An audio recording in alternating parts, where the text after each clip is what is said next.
కేంద్రంలోని బీజేపీ ప్రభుత్వం ఓట్లతో పాటు సీట్లను దొంగలిస్తోందని పీసీసీ అధ్యక్షుడు మహేష్ కుమార్ గౌడ్ వ్యవహారాల ఇన్ఛార్జ్ మీనాక్షి నటరాజన్ ఆరోపించారు. వరంగల్ పశ్చిమ నియోజకవర్గంలో ఎస్ఐఆర్పై నిర్వహించిన పోలింగ్ కేంద్రం స్థాయి ఏజెంట్ల శిక్షణ కార్యక్రమానికి వారు హాజరయ్యారు. రకరకాల కారణాలు చూపి మహిళలు, యువత, మైనారిటీ ఓట్లను తొలగించేందుకు బీజేపీ ప్రభుత్వం కుట్రలు చేస్తోందని ఆరోపించారు.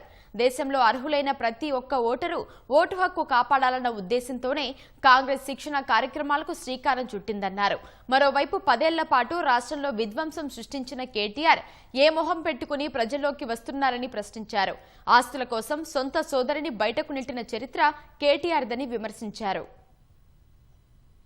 ఇవాళ మోడీ, అమిత్ షా నేతృత్వంలో ఎలక్షన్ కమిషన్ బీజేపీకి ఒక ఫ్రంటల్ ఆర్గనైజేషన్ గా తయారై మనవి కావు, ఇది మతవాద ఓటు కాదు అనుకున్న ఓట్లను తొలగించే ప్రక్రియ ఇవాళ జరుగుతున్న ఎస్ఐఆర్. ఇటీవల చూసినారు, ఓట్లు దొంగతనమే కాదు, రాజ్యసభ సీటు కూడా దొంగతనం చేశారు. మీనాక్షి నటరాజన్ గారు నీతికి నిజాయితీకి నిలుపుద్దాం కాబట్టి, నిక్కచ్చిగా గాంధీ మార్గంలో పోతుంది కాబట్టి, రాజ్యసభలో మమ్మల్ని ప్రశ్నిస్తుంది కాబట్టి ఆవిడ రాకుండా చేయాలని ఒక సీట్ను దొంగలను చేశారు.